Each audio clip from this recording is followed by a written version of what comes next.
want to go too far left, but my question is for you, Arya.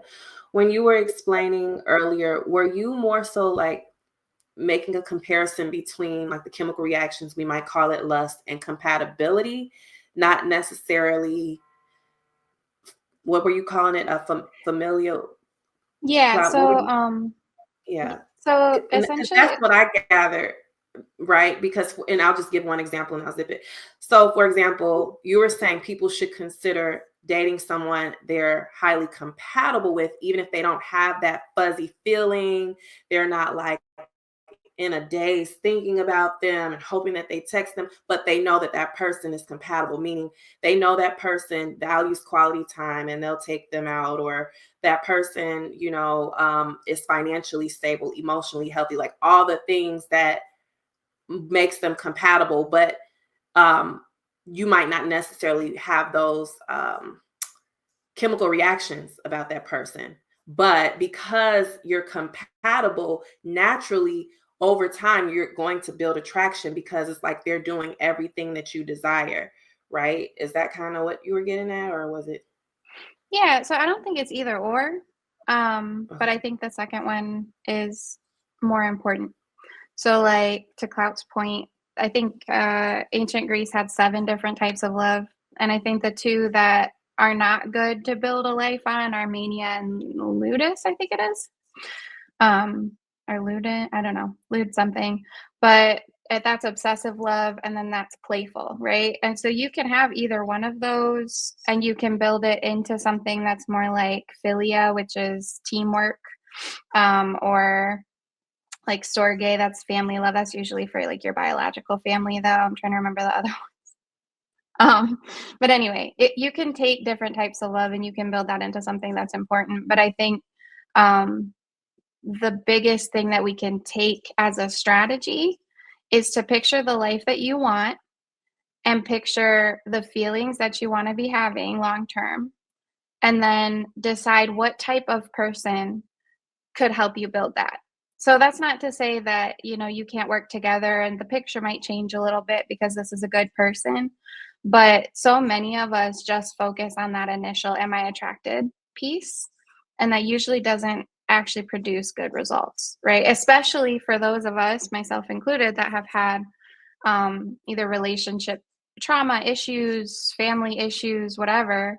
Um, if you have that kind of experience, then your nervous system is a little bit messed up. Like you're going to be looking for familiarity, and that familiarity is not healthy. Um, so the best thing that I can say to do is just plan ahead and then look for that instead of looking for who just gives you butterflies immediately, right? Or other feelings. And that is a phenomenon to me. And it's the last thing I'll say. Why is it that, like, why? And it's not necessarily a question we can answer. I'm just putting it out there. Why do we have those feelings for some people? And usually it's the people we shouldn't have those feelings for. Why do we have those feelings? And then it's like when we meet the person who aligns with what we truly desire, it's just like we're not really feeling them like that. You know what I mean? Why is that? Um, Actually, there is a lot of research on that. As JR was saying earlier, trauma bonds matter. And so essentially, if you've got a situation in your past where you have felt like you weren't good enough, and had you been good enough, you would have had a better outcome, your nervous system wants to go back in time and fix that.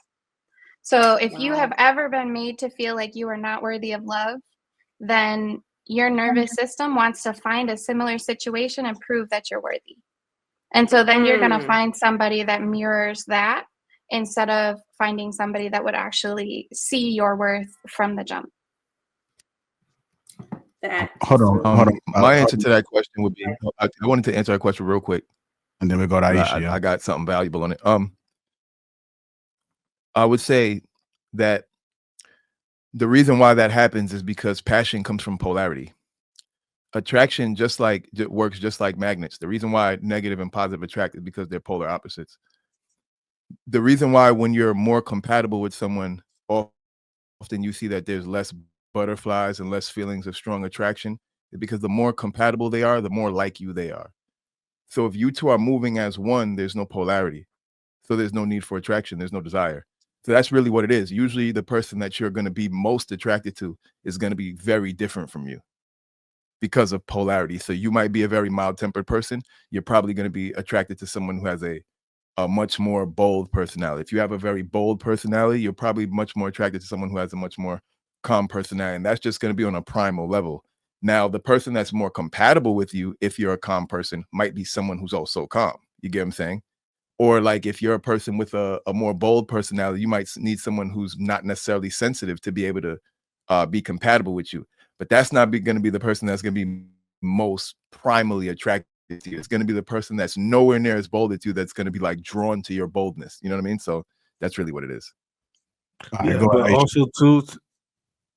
Go ahead real quickly, Luis, and Aish. Yeah, I think we focus too much on compatibility and not suitability, right? There's a lot of people who are very much compatible, like you said, that do not belong within a mile radius of each other.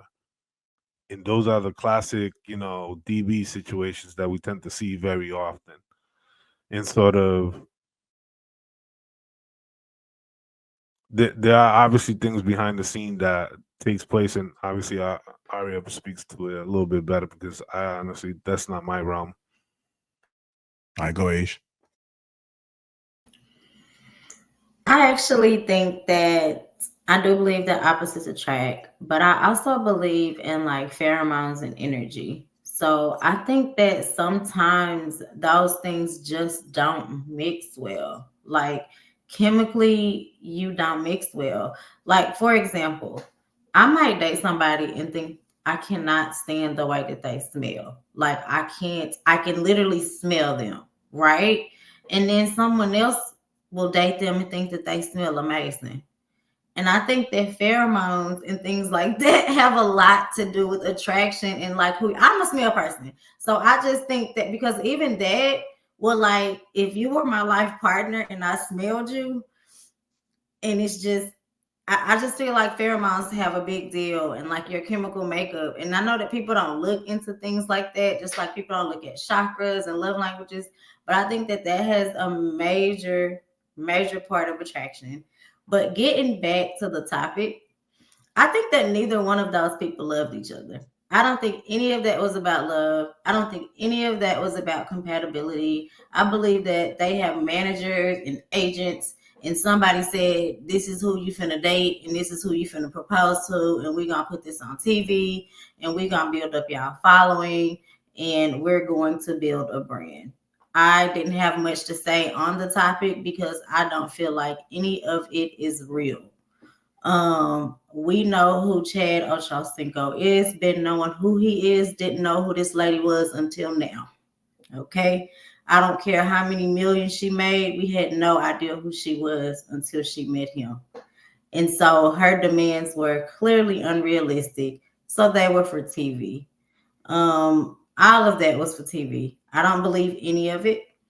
I believe that Ochocinco is smart enough to get a prenup. You know what I mean? And then she's asking for $3 million a year. The man is only worth about $15 million. I think Chad is worth $15 million. I don't think that Chad is the type of man to sit in the house and play the mommy role. So I felt like that he was forcing himself to do that. Right? I feel like he's always been the type of man to slap, women around. And I just don't see that. I don't see him being happy in that role. I see him taking that role for TV. I feel like this was all pre-signed in everybody's contract. That it's literally a script. So I don't know why we're having a conversation about rich people because it's not our reality, right?